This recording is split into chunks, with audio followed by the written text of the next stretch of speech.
విచారణ తప్పదని బీఆర్ఎస్ నేతలపై రేవంత్ రెడ్డి వ్యాఖ్యలు. అక్రమ మార్గాలు ఎంచుకున్నప్పుడు ప్రజాస్వామ్యబద్ధంగా విచారణ తప్పదని వ్యాఖ్య. నేటి నేతలకు పదవి వ్యామోహం పోవడం లేదన్న ముఖ్యమంత్రి. బీఆర్ఎస్ నేతలు చేయాల్సిన తప్పులన్నీ చేశారని వ్యాఖ్య. వంగవీటి రంగాతో అంబటి రాంబాబును పోల్చడం దారుణమన్న కొల్లు రవీంద్ర. వైసీపీ భ్రష్టు పట్టిపోయిందన్న కొల్లు రవీంద్ర కులాలు మతాల పేరుతో రెచ్చగొట్టే ప్రయత్నం చేస్తున్నారని మండిపాటు. అంబటిపై దాడిని కులానికి రుద్దే ప్రయత్నం చేయడం సిగ్గుచేటని వ్యాఖ్య. వ్యక్తిగత విమర్శలపై జీవన్ రెడ్డికి దయాకర్ హెచ్చరిక. హద్దులు దాటితే చర్యలు తప్పవన్న టీపీసీసీ. రాజకీయ విమర్శల్లో సంయమనం అవసరమని వెల్లడి. పార్టీ క్రమశిక్షణకు భంగం తగలకూడదని హెచ్చరిక. ఏపీ పరిస్థితిలో ఆఫ్ఘనిస్తాన్ను తలపిస్తున్నాయన్న కళ్యాణి. మాజీ మంత్రులు ఇళ్లపై దాడులు దారుణమన్న వైసీపీ మహిళా విభాగం. పోలీసుల ప్రేక్షక పాత్ర శోచనీయమని విమర్శ. భయ వాతావరణంలో పాలకుల రాజకీయ లాభం పొందుతున్నారని ఆరోపణ. ఫోన్ ట్యాపింగ్ ప్రజాస్వామ్యానికి ముప్పు అన్న మోతా రోహిత్. బీఆర్ఎస్ హయాంలో అక్రమ ట్యాపింగ్ జరిగిందని డీసీపీ ఆరోపణ. వ్యక్తిగత స్వేచ్ఛహరణ జరిగిందని మోతా రోహిత్ ఫైర్. దోషులను కఠిన శిక్షలు తప్పవని కాంగ్రెస్ డిమాండ్. ఇక వార్త వివరాల్లోకి వెళ్తే, చంద్రబాబు వ్యాఖ్యలతో రెచ్చిపోయి జరుగుతున్న దాడులపై కర్నూలు జిల్లా వైఎస్ఆర్సీపీ అధ్యక్షుడు ఎస్వి మోహన్ రెడ్డి తీవ్ర ఆందోళన వ్యక్తం చేశారు. రాష్ట్రంలో జరుగుతున్న ప్రతి దాడి వీడియో ఆధారాలతో డిజిటల్ బుక్ లో నమోదవుతుందని హెచ్చరించారు. వైఎస్ఆర్సీపీ కార్యకర్తలు బెదిరింపులకు, తాటాకు చెప్పులకు భయపడే స్థితిలో లేరని స్పష్టం చేశారు. పోలీసు వ్యవస్థ ప్రతిష్టను కాపాడుకోవాల్సిన బాధ్యత అధికారులదేనని, పోలీసులపై ప్రజలకు నమ్మకం పోతే శాంతి భద్రతలు పూర్తిగా గాడి తప్పుతున్నాయని హెచ్చరించారు. బాధితులే ప్రతీకారం తీర్చుకునే పరిస్థితి వస్తే రాష్ట్రం అరాచక దిశగా వెళ్లే ప్రమాదం ఉందని తెలిపారు. ఆంధ్రప్రదేశ్ ను అరాచక రాష్ట్రంగా మార్చవద్దంటూ పోలీసులను ఆయన చేతులెత్తి వేడుకున్నారు. ఈ రోజు అక్కడ ఉన్నటువంటి పోలీసులు, ఆంధ్ర రాష్ట్ర పోలీస్ వ్యవస్థ ప్రతిష్టను దిగజార్చినారని చెప్తున్నా.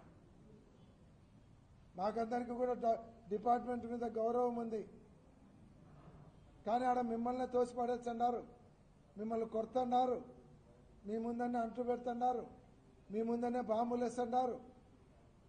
మీరు ఊరికే చూస్తూ ఉండారంటే చేతగానితనమా, ఇలాంటి అధికార పార్టీకి తలొగ్గినారా, పూర్తి సరెండర్ అయినారా? అదే జరిగిందంటే, ఇంకా మీ మీద నమ్మకం పోయిందంటే, పోలీసుల దగ్గర పోతే మాకు న్యాయం జరగదని రాష్ట్ర ప్రజలలో వచ్చిందంటే, ఎవరికొద్ది వాడు లా అండ్ ఆర్డర్ చేతిలో తీసుకుంటాడు. అప్పుడు మీ ఏదన్నా దెబ్బలు తిన్నటోడో విక్టిము పోలీస్ స్టేషన్లకు రారు. చక్కగా ఎక్కడ కత్తులు దొరుకుతాయి, ఏ షాపులో కొడేళ్ళు దొరుకుతాయి, ఏ షాపులో కత్తులు దొరుకుతాయని చక్కగా అక్కడ పోయి వాడే రివెంజ్కి పోతాడు. ఆ పరిస్థితి తీసుకొని రావకండి. డిపార్ట్మెంట్కు చేతులెత్తి నమస్కారం చేసి చెప్తున్నాను. వైఎస్ఆర్, మీరు పోలీస్ డిపార్ట్మెంట్ ప్రతిష్టను దెబ్బతీయకండి. కొంతమంది వలన పోలీస్ డిపార్ట్మెంట్ మీద నమ్మకం పోతే, రాష్ట్రము లా అండ్ ఆర్డర్ గాడి తప్పితే అరాచక ఆంధ్రప్రదేశ్ చేయకండి అని డిపార్ట్మెంట్కి కూడా మనవి చేస్తాం. ఈరోజు మీ సెంట్రల్ ఇంటెలిజెన్స్ ఏం చేస్తుంది? మీకు రిపోర్ట్స్ ఇవ్వడం లేదా? ఇంత అరాచక పాలన జరుగుతుంటే మా కూటమి సభ్యులే చేసుకొని లేని వదిలేసినారా? మీరు కూడా చెప్పండి. ఈ పాపంలో బీజేపీ పార్టీ కూడా కూటమిలో ఉన్నారు కాబట్టి మీకు కూడా పాత్ర ఉన్నట్టు ఈ పాపంలో మీకు కూడా భాగం ఉందని మేము అనుకోవాల్సి వస్తుంది. కాబట్టి సెంట్రల్ హోమ్ మినిస్టర్ గారు, ఉపాధి హామీ పథకం విషయంలో కేంద్ర ప్రభుత్వం ప్రజలను మోసం చేస్తోందని వైఎస్ షర్మిల తీవ్ర విమర్శలు చేశారు. 50 రోజులు కూడా పని ఇవ్వలేని ప్రభుత్వం 125 రోజులు ఇస్తామని చెప్పడం బూటకమని వ్యాఖ్యానించారు. విబిజీ గ్రామ్ జీ పథకం పూర్తిగా దిక్కుమాలిన పథకమని, మన్రేగా పథకాన్ని నిర్వీర్యం చేయడానికే కేంద్రం కుట్రలు చేస్తోందని ఆరోపించారు. ఈ పథకం అమలైతే గ్రామాల్లో వలసలు మరింత పెరుగుతాయని హెచ్చరించారు. ఇప్పటికే అప్పుల ఊబిలో ఉన్న రాష్ట్రంపై మరో 5,000 కోట్ల భారం పడుతుందని తెలిపారు. గ్రామ్జీ పథకానికి చంద్రబాబు మద్దతు ఇవ్వడం దుర్మార్గమని విమర్శించారు. ఉపాధి హామీ పరిరక్షణ కోసం కాంగ్రెస్ చేపట్టిన ఉద్యమానికి ప్రజలంతా మద్దతుగా నిలవాలని పిలుపునిచ్చారు. కాబట్టి ఆ మంటలో చలిగాచుకునే పార్టీ కాబట్టి రాజశేఖర రెడ్డి గారు ఎప్పుడూ బీజేపీ వ్యతిరేకిస్తే జగన్మోహన్ రెడ్డి గారు ఎప్పుడూ బీజేపీని వ్యతిరేకించలేదు. ఆ సాహసమే చేయలేదు. ఇప్పుడు కూడా ఉపాధి హామీ పథకాన్ని కూనీ చేస్తున్నా మాట్లాడరు, అమరావతికి అప్పులిస్తున్నా మాట్లాడరు, పోలవరం ప్రాజెక్టు ఎత్తు తగ్గిస్తున్నా మాట్లాడరు. ఏమనుకోవాలి వీళ్ళందరినీ? అందుకే చెప్తున్నాం, ఈ రాష్ట్రంలో బీజేపీ పార్టీయే అధికారంలో ఉంది. బాబు, జగన్, పవన్ అంటే బీజేపీ పార్టీ. అందరూ కలిసి బీజేపీ పార్టీకే ఊడిగలు చేస్తున్నారు. చంద్రబాబు గారైనా, పవన్ కళ్యాణ్ గారైనా, జగన్మోహన్ రెడ్డి గారైనా అందరూ కూడా బీజేపీ పార్టీకే ఊడిగలు చేస్తున్నారు. అందుకే కాంగ్రెస్ పార్టీ ఈ రోజు ప్రజల పక్షాన ఇంత గట్టిగా నిలబడాల్సి వస్తుంది. అందుకే ప్రజల పక్షాన నిలబడుతుంది కాంగ్రెస్ పార్టీ. అందుకే ప్రజల పక్షాన నిలబడుతుంది రాజశేఖర రెడ్డి బిడ్డ. మిమ్మల్ని అడుగుతున్నది ఒక్కటే, మీ గ్రామం గురించి, మీ ప్రజల గురించి, మీ బిడ్డల గురించి మీరు ఆలోచన చేయాల్సిన సమయం వచ్చింది. వాళ్ళకు ఉద్యోగాలు రావాలి, మీ గ్రామాలు బాగుపడాలి, మనకు అమరావతి కట్టాలి, పోలవరం ప్రాజెక్టు జరగాలి. ఇలాంటివన్నీ జరగాలి అంటే మనకు ప్రత్యేక హోదా రావాలి. ఒక కాంగ్రెస్ పార్టీ అధికారంలోకి వస్తేనే మన రాష్ట్రానికి ప్రత్యేక హోదా వస్తుంది. ప్రత్యేక హోదా వచ్చింది అంటే లక్షల కోట్ల రూపాయలు విలువ చేసే అంత మేలు మన రాష్ట్రానికి జరుగుతుంది. మన బిడ్డలకు ఉద్యోగాలు వస్తాయి. మళ్ళీ చెప్తున్నాం, ఉపాధి హామీ పథకం బీజేపీ పార్టీ తెస్తున్న ఈ కొత్త విధానం విబి గ్రామ్ అనే చట్టం ఒక బూటకం. ఎక్కడికక్కడ మీరందరూ కూడా దీన్ని వ్యతిరేకించాలని, కాంగ్రెస్ పార్టీ వైపు నిలబడాలని మీ రాజశేఖర రెడ్డి బిడ్డ శిరస్సు వంచి చేతులు జోడించి మనస్ఫూర్తిగా ప్రార్థిస్తుంది. జోహార్ వైఎస్ఆర్, జోహార్ వైఎస్ఆర్, జోహార్, జై కాంగ్రెస్, జై జై కాంగ్రెస్. మేడారం సమ్మక్క సారాలమ్మ జాతరపై జరుగుతున్న తప్పుడు ప్రచారాలను మంత్రి సీతక్క ఖండించారు. సమ్మక్క సారాలమ్మ దేవతలు నచ్చని వాళ్లే కావాలనే దుష్ప్రచారం చేస్తున్నారని ఆరోపించారు.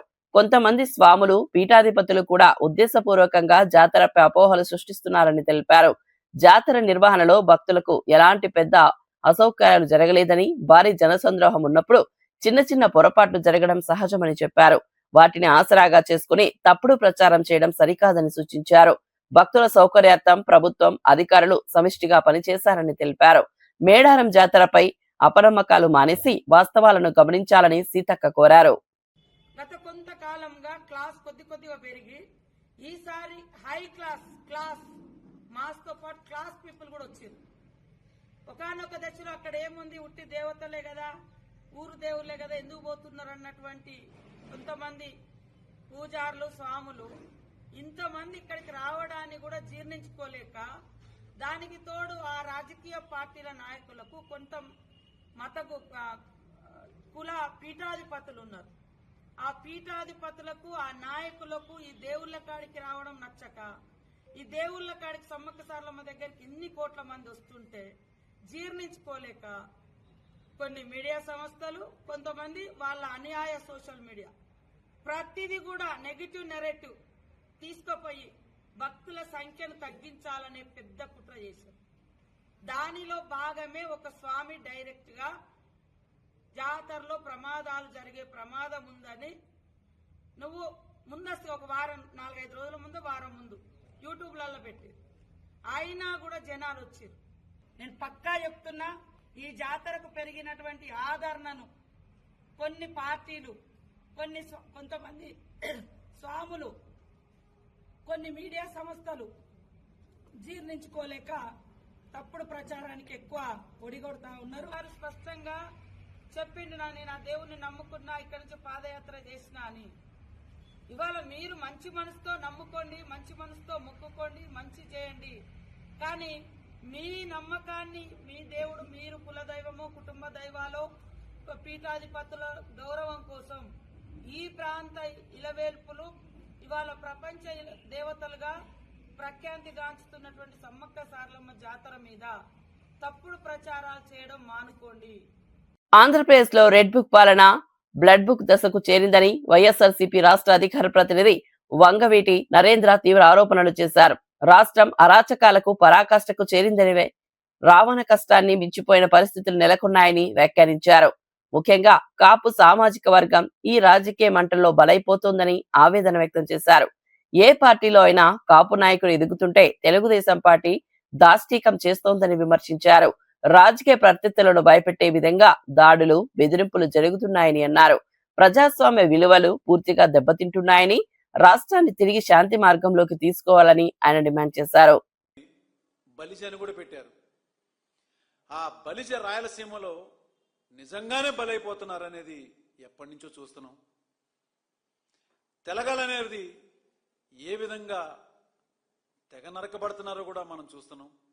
ఇక కాపులు అనేవాళ్ళు ఎవరు అధికారంలోకి రావాలన్నా, ఒకవేళ వచ్చినా వాళ్ళ గుమ్మాల దగ్గర కాపు కాస్తూ ఇగో ఇవాళ జరుగుతున్నటువంటి పరాకాష్ఠలో ఎదుర్కొన్నటువంటి సంఘటనలు మీ ముందు ఉంచాలని చెప్పనే ఇవాళ నేను ఈ విషయాన్ని మీకు తెలియజేయాలనుకుంటున్నాను.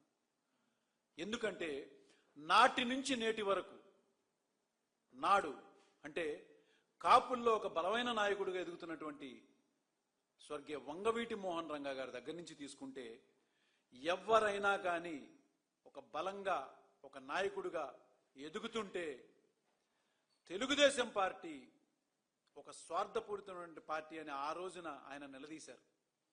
ఆయనని ఎంత దారుణంగా అధికారంతో హతమొందించారో మీకు తెలుసు.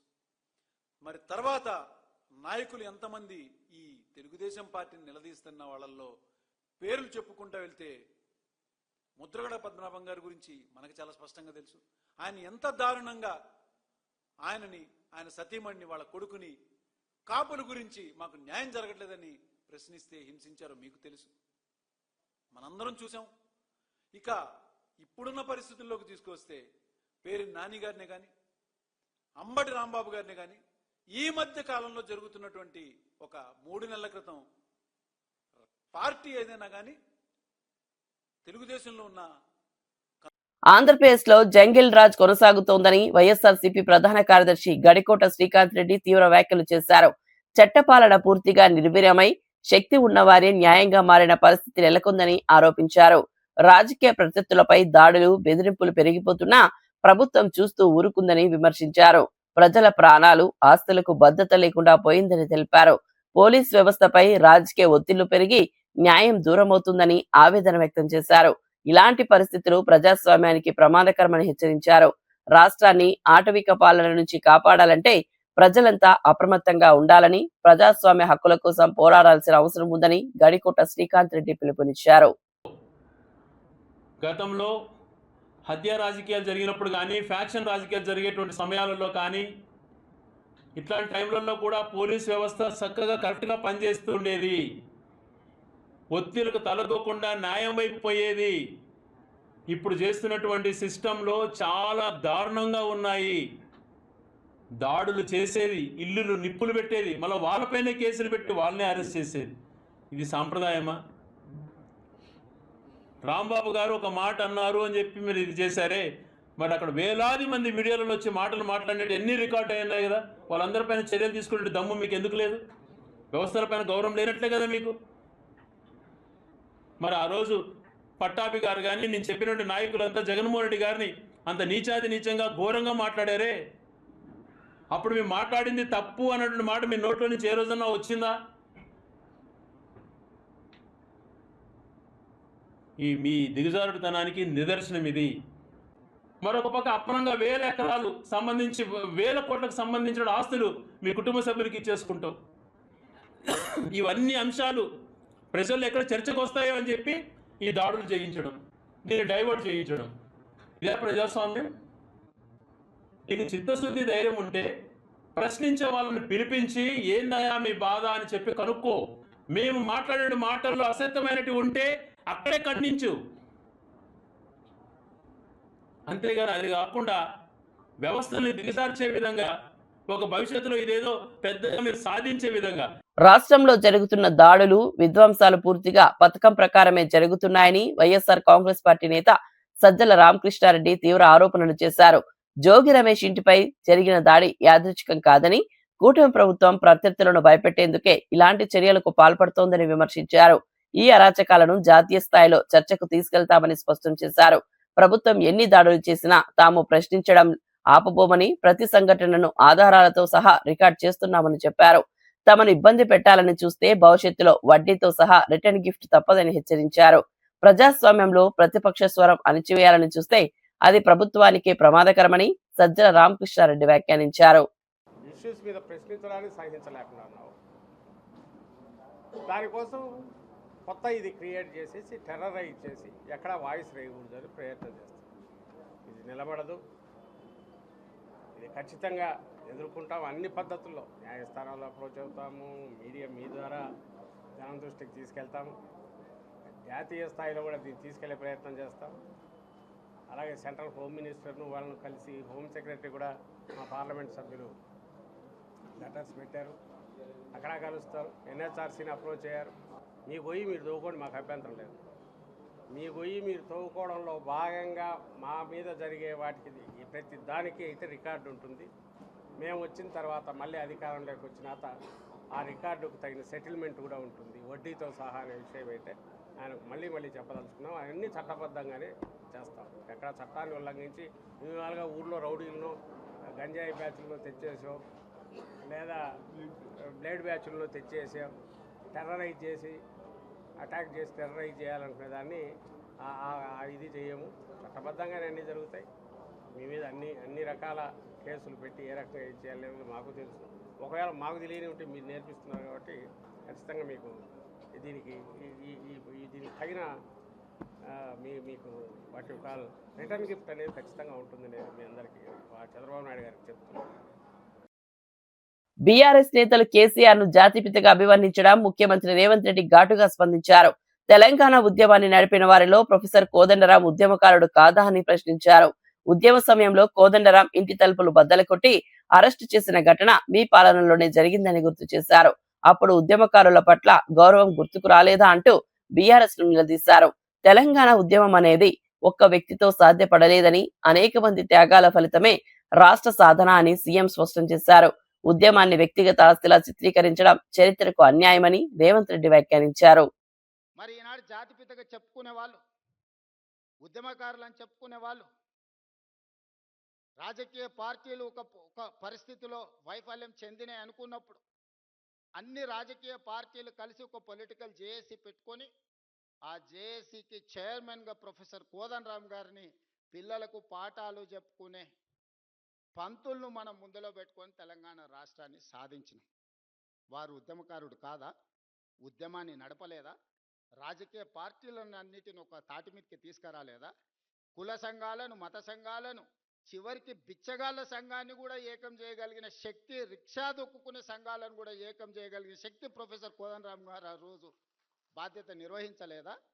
ఇదే రావి నారాయణ రెడ్డి ఇదే హాల్లో అన్ని రాజకీయ పక్షాల సమావేశాన్ని ఏర్పాటు చేసి జానారెడ్డి గారి ఇంటికాడ నుంచి నాకు తెలిసినంతవరకు ఇక్కడికే వచ్చి ఆనాడు తెలంగాణకు అనుకూలము కాదు, ఆ తెలంగాణకు వ్యతిరేకం కాదు, ఆర్ఎస్యు నుంచి ఆర్ఎస్ఎస్ వరకు, కమ్యూనిస్టుల నుంచి కాంగ్రెస్ వరకు ఏకం చేసి తెలంగాణ ఉద్యమాన్ని ముందుకు నడిపించిన ప్రొఫెసర్ కోదండరాం గారు ఉద్యమకారుడు కాదా? మరి అలాంటి ఉద్యమకారుడైన కోదండరాం గారి ఇంటి తలుపులు బద్దలు కొట్టించి పోలీసులతో ఈడ్చుకపోయేటంత నేరం కోదండరాం గారు ఏం చేసిండ్రో మీరు అధికారంలో ఉన్నప్పుడు ఉద్యమకారులకు జరిగిన అవమానం మీరు అప్పుడే మర్చిపోయినరా? తిరుపతి లడ్డూలో జంతువుల కొవ్వు ఉందంటూ చేసిన వ్యాఖ్యలపై తెలుగుదేశం పార్టీ డిఫెన్స్ లో పడిందని వైఎస్ఆర్ కాంగ్రెస్ పార్టీ రాష్ట్ర అధికార ప్రతినిధి మార్గాని భరత్ విమర్శించారు. లడ్డూ పవిత్రతపై ఆరోపణలు చేయడం కోట్లాది భక్తుల మనోభావాలను దెబ్బతీసినట్లేనని అన్నారు. ఏడాదిన్నరగా చంద్రబాబు కూటమి నేతలు తప్పుడు ప్రచారం చేస్తున్నారని ఆరోపించారు. ల్యాబ్ రిపోర్టులు జంతు కొవ్వు లేదని స్పష్టంగా చెబుతున్నా ఇప్పటికీ అదే అంశాన్ని రాజకీయం కోసం వాడుకుంటున్నారని మండిపడ్డారు. ఇలాంటి ఆరోపణలపై ఎవరైనా మౌనంగా ఉంటారా అని ప్రశ్నించారు. భక్తి పేరుతో రాజకీయాలు చేయడం తగదని, తిరుమల ప్రతిష్టతను కాపాడాల్సిన బాధ్యత అందరిదని మార్గాని భరత్ వ్యాఖ్యానించారు. కార్యక్రమం పేజ్ నంబర్ 35 లో ఏదైతే ఈ రిపోర్ట్ ఇచ్చిన దాంట్లో యానిమల్ ఫ్యాట్ ఉందని చూపిస్తా ఉన్నాడు. అది ఎప్పుడుదండి? అది ఎప్పుడైతే సిబిఐ ఎంటర్ అయిన తర్వాత కోర్టుకి ప్రజెంట్ చేసిన దాంట్లో నేను పేజ్ నెంబర్ 35 కూడా చూపిస్తాను. అక్కడ ఎక్కడుందో చూపించండి.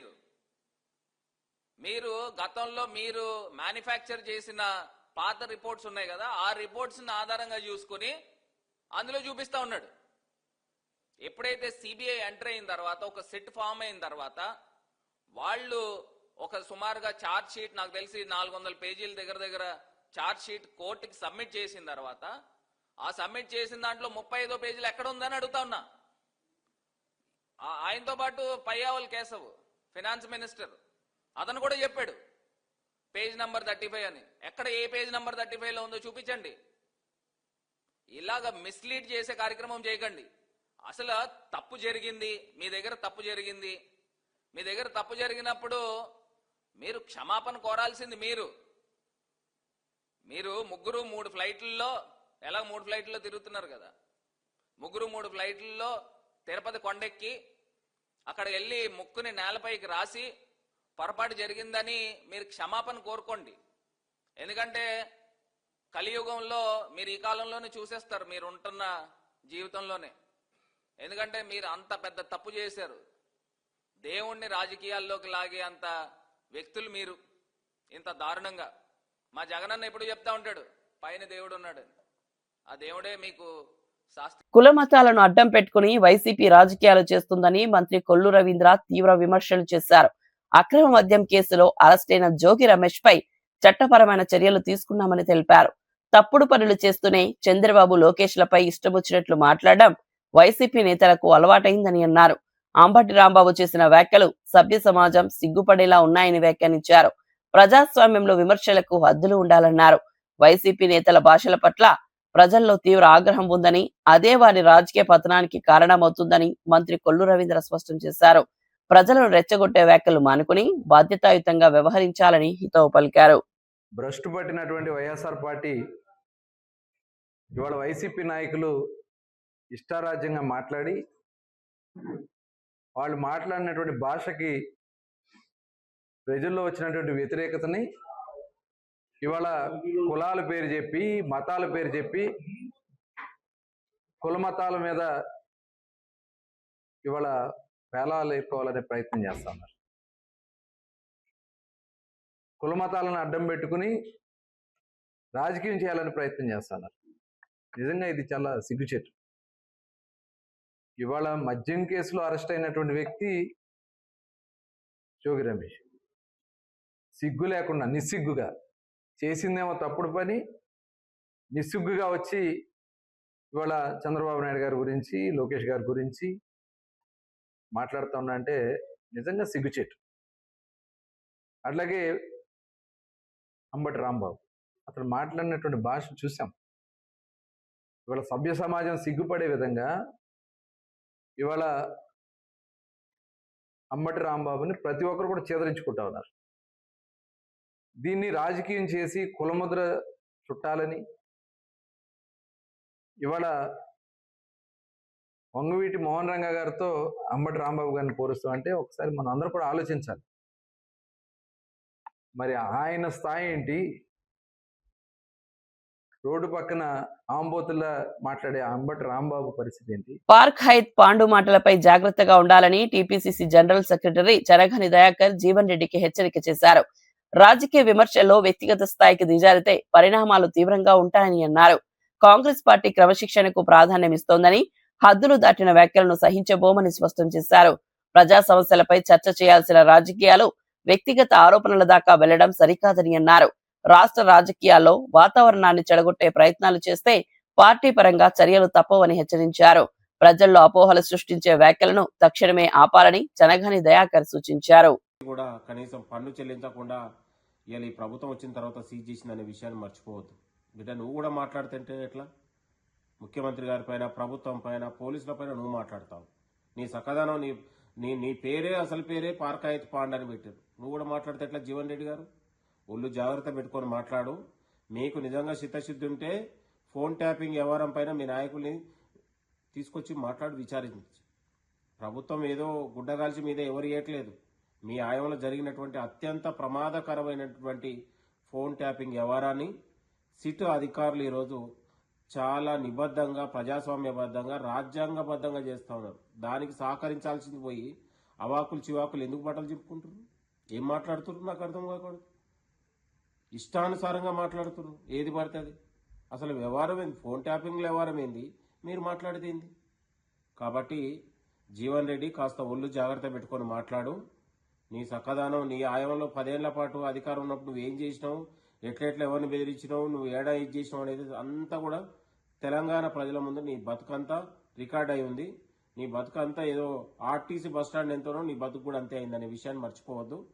కాబట్టి ప్రభుత్వ భూముల్ని కబ్జా చేసుకొని కాంప్లెక్స్ కట్టిన నీలాంటోడు కూడా మాట్లాడితే తెలంగాణ ప్రజలు నవ్వుకుంటున్నారు. కాస్త ఒళ్ళు జాగ్రత్త పెట్టుకొని మాట్లాడు జీవన్ రెడ్డి అని కూడా హెచ్చరిస్తా ఉన్నాం. ఫోన్ ట్యాపింగ్ అనేది ప్రజాస్వామ్య విలువలకు విరుద్ధమైన తీవ్రమైన నేరమని ఖైరతాబాద్ డీసీసీ అధ్యక్షులు మోతా రోహిత్ పేర్కొన్నారు. దేశ భద్రతకు ముప్పు ఉన్న సందర్భాల్లో మాత్రమే చట్టపరంగా ట్యాపింగ్ చేయాల్సి ఉంటుందని, కానీ బీఆర్ఎస్ పాలనలో ప్రతిపక్ష నేతలు, పోలీస్ అధికారులు, సెలబ్రిటీలు వారి కుటుంబ సభ్యుల ఫోన్లను కూడా అక్రమంగా ట్యాప్ చేశారని ఆరోపించారు. ఇది అధికార దుర్వినియోగానికి పరాకాష్ట అని విమర్శించారు. ఈ అక్రమ చర్యలను అమలు చేయడానికి నమ్మకస్తులని కీలక పదవుల్లో నియమించి మొత్తం వ్యవస్థను వ్యక్తిగత ప్రయోజనాల కోసం వాడుకున్నారని మండిపడ్డారు. ఫోన్ ట్యాపింగ్ ద్వారా ప్రజల వ్యక్తిగత స్వేచ్ఛను హరించారని, ఈ వ్యవహారంలో బాధ్యులైన వారిపై కఠిన చర్యలు తీసుకోవాలని డిమాండ్ చేశారు. ప్రజాస్వామ్యాన్ని కాపాడాలంటే చట్టం తన పని తాను చేయాలని స్పష్టం చేశారు.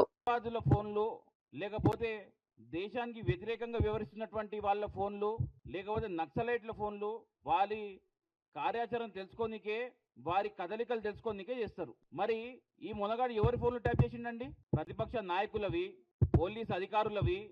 సరే, ప్రతిపక్ష నాయకులవి ట్యాప్ చేస్తుండంటే మేము చేస్తున్న తప్పుడు పనుల మీద ప్రజల తరఫున పోరాడుతుండ్రు, వీరికి ఎవరెవరు మరి ఇన్ఫర్మేషన్ ఇస్తున్నారని తెలుసుకోనికే ట్యాప్ చేసింది అనుకుందాం. కానీ సిగ్గు లేకుండా ఎంతోమంది సెలబ్రిటీలవి, మొగుడు పిల్లలవి, దీనికంటే నీచానికి ఇంకా దిగజారలేము అన్న ప్రతిసారి ఇంకా ఎక్కువ దరిద్రపు పనులు ఈ కేసీఆర్ కానీ కేటీఆర్ కానీ చేసిరని చెప్పేసి మనం అందరం కూడా మీడియా కథనాల ద్వారా చూసినాం.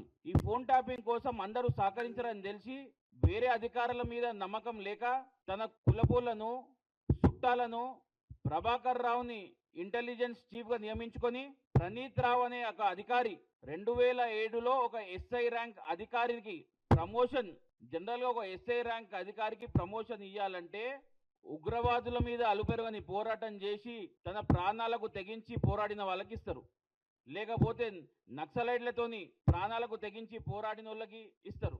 మరి ఈయన ఏం చేసిండండి? కేవలం ఈ ఫోన్ ట్యాపింగ్ ని పర్యవేక్షించాలే, వేరే వాళ్ళ మీద నమ్మకం లేక తన సొంత పోడు కావాలని చెప్పేసి ఈ ప్రణీత్ రావు అనే ఒక ఎస్ఐకి ప్రమోషన్ ఇచ్చి డిఎస్పీ చేసి తనకి బాధ్యత అప్పచెప్పడం జరిగింది. భుజంగరావు, రాధాకిషన్ రావు అంటే ఈ తిరుమల లడ్డూలో జంతువుల కొవ్వు కలిసిందని మాట్లాడేందుకు చంద్రబాబుకు ఏ ఆధారం ఉందని వైఎస్ఆర్సీపీ అధికార ప్రతినిధి కారుమూరు వెంకటరెడ్డి ప్రశ్నించారు.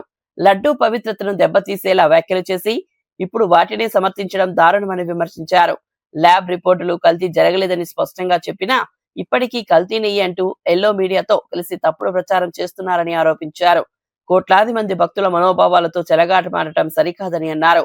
రాజకీయ లబ్ధి కోసం దేవాలయాలను, ప్రసాదాలను వాడుకోవడం ప్రమాదకర ధోరణి అని హెచ్చరించారు. తిరుమల తిరుపతి దేవస్థానం ప్రతిష్టను కాపాడాల్సిన బాధ్యత పాలకులదేనని, భక్తుల విశ్వాసాన్ని దెబ్బతీసే వ్యాఖ్యలపై ప్రజలు గమనిస్తున్నారని కారుమూరు వెంకటరెడ్డి స్పష్టం చేశారు. మీ రాజకీయ అవసరాల కోసం, స్వార్థ అవసరాల కోసం 1,00,000 సార్లు మీరు రోడ్డు మీదకి వచ్చి నా భార్యను ఎలా అన్నారు అని చెప్పి మాట్లాడారు. మీరు ఇప్పుడు తిరుమల వెంకటేశ్వర స్వామి ప్రతిష్టను, పవిత్రతను పూర్తిగా ఈరోజు బజార్లోకి తీసుకొని వచ్చి నిస్సిగ్గుగా మాట్లాడుతూ ఉన్నారు.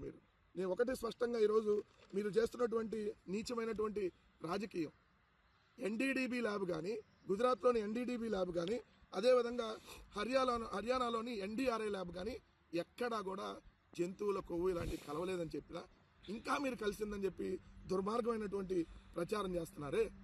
ఇదేమన్నా హెరిటేజ్ నెయ్యిలాగా కల్తీ ఉంటుందా? హెరిటేజ్ నెయ్యిలాగా కల్తీ ఉంటుందని చెప్పేస్తే, లేదంటే మీ ఎల్లో బఫుల్ని కూడా హ్యాపీగా ఫీల్ అవుతారు కదా. మీ ఎల్లో బఫుల్ని కూడా హెరిటేజ్ నెయ్యిలాగా అంతా కల్తీగానే ఉంటుందని చెప్తే ఇక దానికి అవుతారు కదా. క్షమాపణ చెప్పండి ఇప్పటికైనా. ఈ 75 వయసులో మీరు పాపం చేస్తూ ఉన్నారు. మీ పాపానికి క్షమాపణ చెప్పండి. ఒకరోజేమో రసాయనాలు అంటారు, ఓ రోజేం కల్తీ నెయ్యి అంటారు, ఓ రోజు సింథటిక్ నెయ్యి అంటారు, ఓ రోజు గొడ్డు కొవ్వు అంటారు, ఓ రోజు పంది కొవ్వు అంటారు. ఇక్కడ జంతువుల కొవ్వు కలవలేదని చెప్పి మీరు బాధపడుతున్నట్టుగా ఉంది. జంతువుల కొవ్వు కలపాలని చెప్పి మీరు ప్రయత్నిస్తున్నట్టుగా మాట్లాడుతూ ఉంది. ఇక్కడ శ్రీవారితో పెట్టుకుంటే ఈ జన్మలోనే అనుభవిస్తారు. ఖచ్చితంగా ఇదైతే నిజం.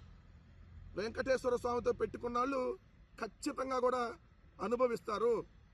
అది ఈరోజు ఎవరు వెంకటేశ్వర స్వామి ప్రతిష్టను దిగజారుస్తూ ఉన్నారో, మీరు ఫ్లెక్స్లు వేసి రోడ్ల మీద లడ్డూ ఫ్లెక్స్లు వేసి మహా అపచారం జరిగిందని చెప్పి ఇంకా తప్పుడు ప్రచారాలు చేస్తుంది మీరు కాదా? లడ్డూకి కళ్ళు పెట్టి, లడ్డూకి కాళ్ళు చేతులు పెట్టి, లడ్డూకి నోర్లు పెట్టి వీడియోలు చేసి లడ్డూ ప్రతిష్టని దెబ్బతీస్తుంది మీరు కాదా? ఇంకా కూడా సిగ్గు లేకుండా ఎలా మాట్లాడతావు? ముఖ్యమంత్రి హోదాలో నువ్వు మాట్లాడుతున్నటువంటి నీచం ఇది. వైఎస్ఆర్సీపీ ప్రభుత్వ కాలంలో రాష్ట్రం అప్పుల పాలవుతోందని హడావిడి చేసిన చంద్రబాబు ఇప్పుడు ఏ సెక్టార్ను వదలకుండా ఇష్టానుసారంగా అప్పులు చేస్తూ రాష్ట్రాన్ని మరింత ఆర్థిక భారంలోకి నెట్టుతున్నారని మాజీ ఆర్థిక మంత్రి బుగ్గన రాజేంద్రనాథ్ రెడ్డి ఆరోపించారు. అప్పట్లో రాష్ట్రం శ్రీలంక అవుతుందంటూ ప్రజలను భయపెట్టారని, కానీ ఇప్పుడు అదే చంద్రబాబు భారీ అప్పులు చేస్తూ మౌనం పాటిస్తున్నారని విమర్శించారు. కార్పొరేషన్ల ప్రభుత్వ రంగ సంస్థల అన్నింటినీ అప్పుల ఊబిలోకి నెట్టారని చెప్పారు. అప్పుల వినియోగంపై స్పష్టత లేకుండా భవిష్యత్తు తరాలపై భారాన్ని మోపుతున్నారని అన్నారు. అప్పులపై నిజాయితీగా శ్వేతపత్రం విడుదల చేయాలని డిమాండ్ చేశారు. రాష్ట్ర ఆర్థిక స్థితిపై ప్రజలను మభ్యపెట్టే ప్రయత్నాలు ఇక సాగవని, వాస్తవాలు బయటకు వస్తాయని బుగ్గన హెచ్చరించారు. 750 కోట్లు ఇది కాక అంటే ఇవన్నీ కలిపితే 89,320 కోట్లు ఉన్నాయండి. 89,320 కోట్లు. ఈ 89,320 కోట్లలో మనము ఏదైతే జలజీవన్ మిషన్ మాదిరి చూసినట్లయితే ఇవన్నీ కూడా చాలా వరకు మీరు మీ రాష్ట్ర ఖర్చుల కోసం వాడినట్లు అర్థమవుతుంది. లేకుంటే భారతదేశ వ్యాప్తంగా దేశానికంతా కలిసి జలజీవన్ మిషన్లో 17,000 కోట్లు ఖర్చు పెడితే దేశానికంతా కలిసి అంటే అందులో రాష్ట్ర వాటా ఎంత? 17,000 కోట్లలో సగం ఎంత అవుతుంది? 8,500 కోట్లు. మొత్తం దేశమంతా కలిసి 8,500 కోట్లు రాష్ట్రాలు ఖర్చు పెడితే మీరు మాత్రము ఆ జలజీవన్ మిషన్ పేరు మీద 12,000 కోట్లు అప్పు చేసినారండి. అంటే ఎక్కడ వాడినట్లేదు? అదేవిధంగా పవర్ ఫైనాన్స్, అదేవిధంగా మార్కెట్, అదేవిధంగా ఏదన్నా చూడండి. ఇది కాక రాజధాని పేరు మీద రాజధానికి వచ్చేసి ప్రపంచ బ్యాంకు, ఏషియన్ డెవలప్మెంట్ బ్యాంకు నుంచి 15,000 కోట్లు, హడ్కో నుంచి 11,000 కోట్లు, జర్మనీకి చెందిన KFW సంస్థ నుంచి 5,000 కోట్లు, మరి NABFID నుంచి 7,500 కోట్లు, APPFCL నుంచి 1,500 కోట్లు, నాబార్డు నుంచి 7,387 కోట్లు, మొత్తం 47,387. ఇప్పటికీ రాజధాని తరఫున రాజధాని కోసము అమరావతి కోసం 47,387 కోట్లు. ఎక్కడికి వెళ్తున్నాము అని మాకేం చెప్తారు? అప్పులు అప్పులు అప్పులు, అది చేసిరి ఇది చేసిరి, శ్రీలంక, వెనిజులా, కొలంబియా అంటారు. ఈరోజు మీరు చూడండి చేసే పరిస్థితి. మేము చెప్తూ వస్తున్నాం. ఏమని చెప్తున్నాము? నిజం చెప్పాలంటే మేము అందరితో పోల్చుకున్నా, దేశంతో పోల్చుకున్నా, మిగతా ఎన్నో రాష్ట్రాలతో పోల్చుకున్నా కూడా మేము చాలా తక్కువ అండి చేసింది. మీరు కేవలం మీడియాలో మీకున్న శక్తి వలన మీరు అబద్ధాన్ని నిజంగా నిరూపించేదానికి మీరు ఆంధ్రప్రదేశ్ లో జరుగుతున్న పరిణామాలు చూస్తే మనం ఆఫ్ఘనిస్తాన్ లో ఉన్నామా అన్న అనుమానం కలుగుతోందని వైఎస్ఆర్సీపీ మహిళా విభాగం అధ్యక్షురాలు వరద కళ్యాణి తీవ్ర వ్యాఖ్యలు చేశారు. మాజీ మంత్రులు ఇళ్లపై పెట్రోలు, బాంబులతో దాడులు చేసి హత్యాయత్నాలకు పాల్పడడం దారుణమని అన్నారు. పోలీసులు కళ్ల ముందే ఇవన్నీ జరుగుతున్నా వారు ప్రేక్షక పాత్ర పోషించడం శాంతి భద్రతల వైఫల్యానికి నిదర్శనమని విమర్శించారు. తిరుపతి లడ్డూపై పెట్టిన తప్పుడు రెచ్చగొట్టే ఫ్లెక్సీలను వెంటనే తొలగించాలని డిమాండ్ చేశారు. ప్రజాస్వామ్యంలో భిన్నాభిప్రాయాలకు చోటుండాలని, కానీ హింసను ప్రోత్సహించడం ప్రమాదకరమని హెచ్చరించారు. రాష్ట్రంలో భయ వాతావరణం సృష్టించడం ద్వారా పాలకులు రాజకీయ లబ్ధి పొందాలని చూస్తున్నారని, ప్రజలు ఈ పరిస్థితులను గమనిస్తున్నారని ఆమె పేర్కొన్నారు. వచ్చింది 3 అంశాల మీద. దీని మీద సమాధానం చెప్పాల్సింది పోయి ఎమ్మెల్యే ఏకంగా భర్తతో కలిసి వచ్చి దాడి చేయడం ఏంటి? కేంద్ర మంత్రి పెమ్మసాని గారి వ్యాఖ్యలు ఏంటి? అతని అనుచరులు దగ్గరుండి వాళ్ళే దాడి చేయడం ఏంటి? మనం చూసాం ఆ విజువల్స్లో. అసలు ఎమ్మెల్యే భర్తే కర్ర పట్టుకొని వచ్చి కొట్టడం ఏంటి? కర్రలతో, సుత్తులతో, రాడ్డులతో, రాళ్లతో. అంటే భయాందోళనలు గురి చేయాలి, ప్రతిపక్షం అనేది మోగబోవాలి. అసలు ఎంత దారుణం అంటే ఈ ఫ్లెక్సీలు ఏంటండి? ఈ ఫ్లెక్సీలు ఏంటి? ఫ్లెక్సీలు సిబిఐ రిపోర్ట్లో స్పష్టంగా చెప్పింది కదా, అందులో జంతు కొవ్వు కలవలేదు అని. అంటే న్యాయస్థానాలు వీటి మీద వీళ్ళకి నమ్మకం లేదా? నమ్మకం లేక ఇలాంటి ఫ్లెక్సీలు అడ్రస్ ఏమీ లేకుండా వేయడమా? అంటే ప్రజల్ని ఇలా నిత్యం మభ్యపెడుతూ పక్కదోవ పట్టిస్తూ. బీజేపీ వాళ్ళు తీసుకుంటే ఆ రోజు చెక్క భజన చేసుకుంటూ ఒక మహిళ వచ్చింది. ఈ రోజు ఎందుకు ఆవిడ మాట్లాడలేదు? ఈవెన్ బీజేపీ వాళ్ళు ఈరోజు మాట్లాడాలి, మోడీ గారితో సహా బీజేపీ రాష్ట్ర అధ్యక్షులు అందరూ మాట్లాడాలి. ఇంత అరాచకం ఈ ఆంధ్రప్రదేశ్ రాష్ట్రంలో జరుగుతుంది. ఇలా రెచ్చగొట్టే పనులు చేస్తూ మళ్ళీ తిరిగి మా పార్టీ నాయకుల మీద దాడులు చేయడం ఎంతవరకు సమంజసం? దీన్ని మేము తీవ్రంగా ఖండిస్తూ ఉన్నాము. మహిళా ఎమ్మెల్యే ఆ గల్లా మాధవి గారు ఎంత దారుణం! ఆవిడ ఒక మహిళ, మొదటిసారి ఎమ్మెల్యే అయ్యింది. ప్రజలేమో ఆవిడేదో మంచి చేస్తుందని ఓట్లేసి గెలిపించారు. మంచి చేయట్లేదు సరికదా, ప్రతిపక్ష నాయకుడి మీద ఈ విధంగా దాడులు పూనుకోవడం ఎంతవరకు సమంజసం? అసలు ఇలాంటి శాంతి భద్రతల సమస్యలు తలెత్తినప్పుడు అధికార పక్షం రక్షించాలి ప్రజల్ని. ఇలాంటివి జరగకుండా చూడాల్సింది పోయి వాళ్ళే రెచ్చగొట్టి వాళ్ళే శాంతి భద్రతలు విఘాతం చేస్తూ ఉంటే ఇంకేంటి దీని పరిస్థితి? తక్షణమే మేము కోరుకుంటున్నాం, గవర్నర్ గారు దీని మీద జోక్యం చేసుకోవాలి. రాష్ట్రపతి పాలన ఈ రాష్ట్రంలో విధించాల్సిన అవసరం ఉంది అని తెలియజేస్తూ ఉన్నాను. ఇలాంటి తప్పుడు పనులకి మేము ఎప్పటికి కూడా ఊరుకోము. ఖచ్చితంగా ఇలాంటి ఫ్లెక్సీలన్నీ తొలగించాలి, ప్రజలను మభ్యపెట్టే పని మానుకోవాలని తెలియజేస్తూ ఉన్నాను. గత వారం రోజులుగా ఆంధ్రప్రదేశ్ లో జరుగుతున్న పరిణామాలు చూస్తుంటే రాష్ట్రంలో ఆటవిక రాక్షస పాలన నడుస్తోందని కమలాపురం వైఎస్ఆర్సీపీ ఇన్ఛార్జ్ నరేన్ రామాంజులరెడ్డి వ్యాఖ్యానించారు. చంద్రబాబు దిగజారు రాజకీయాలు అందరికీ తెలుసు, కానీ తిరుమల లడ్డూ ప్రతిష్టను కూడా దిగజార్తి స్థాయికి వెళ్తారని ఊహించలేదని అన్నారు. కోట్లాది మంది భక్తుల విశ్వాసానికి ఇది తీవ్రమైన దెబ్బని పేర్కొన్నారు. రాజకీయ లాభాల కోసం పవిత్ర అంశాలను వాడుకోవడం ప్రజాస్వామ్యానికి ముప్పని హెచ్చరించారు. రాష్ట్రంలో జరుగుతున్న హింసాత్మక ఘటనలు దాడుల పాలకుల వైఫల్యాన్ని చూపిస్తున్నాయని అన్నారు. ప్రజలంతా శాంతి, భద్రత, ధర్మ పరిరక్షణ కోసం ప్రశ్నించాల్సిన సమయం వచ్చిందని, ఈ విధమైన పాలనకు ప్రజలే తగిన సమాధానం ఇస్తానని నరేన్ రామాంజులరెడ్డి స్పష్టం చేశారు. అనుకోలేదు చంద్రబాబు నాయుడు గారిని అంత దూరం పోతారని చెప్పేసి. తన జగన్మోహన్ రెడ్డి గారిని రాజకీయంగా అనగదొక్కాలనే ఉద్దేశంతో వేసినటువంటి ఎత్తుగడే తిరుమల లడ్డూలో జంతువు కొవ్వు కానీ యానిమల్ ఫ్యాట్ కానీ కలిసిందని చంద్రబాబు నాయుడు గారు చేసినటువంటి ఆరోపణ. నిన్న కూడా కుప్పంలో చంద్రబాబు నాయుడు గారు ఏమని చెప్తారంటే ఎన్డీబీబీ ల్యాబ్లో జంతువు కొవ్వు కలిసింది లడ్డూలో అని తెలియంది, దాని తర్వాతనే నేను చెప్పినాను అని చెప్పేసి చంద్రబాబు నాయుడు గారు చెప్తారు. ఒక నిమిషం చంద్రబాబు నాయుడు గారు చెప్పిందే కరెక్ట్ అని అనుకుందాం. చంద్రబాబు నాయుడు గారు చెప్తున్నట్టుగా ఎన్డీబీబీ ల్యాబ్లో వచ్చినటువంటి రిపోర్ట్లో పంపించినటువంటి శాంపుల్ కూటమి ప్రభుత్వం ఏర్పడిన తర్వాత పంపించినటువంటి శాంపుల్. ఆ శాంపుల్ ఎవరు తీశారు అంటే అప్పుడు ఈవోగా ఉన్నటువంటి శ్యామలరావు గారు తీయడం జరిగింది.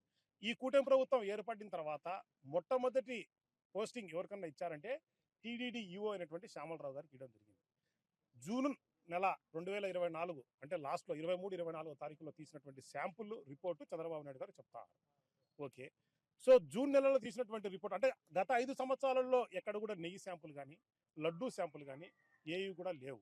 సో అవి ఏవి కూడా ఎన్డీబీబీ ల్యాబ్లకు కావచ్చు, అది పంపించినటువంటి దాఖలాలు లేవు. సో ఎన్డీబీబీ ల్యాబ్కు పంపించినటువంటి శాంపుల్ చంద్రబాబు నాయుడు గారి హయాంలో శ్యామలరావు గారి నేతృత్వంలో తీసినటువంటి శాంపుల్ ఎన్డీబీబీ ల్యాబ్కు పంపించారు. దాంట్లో జంతువు ఉందని చెప్పారనేది చంద్రబాబు నాయుడు గారు చెప్తున్నారు.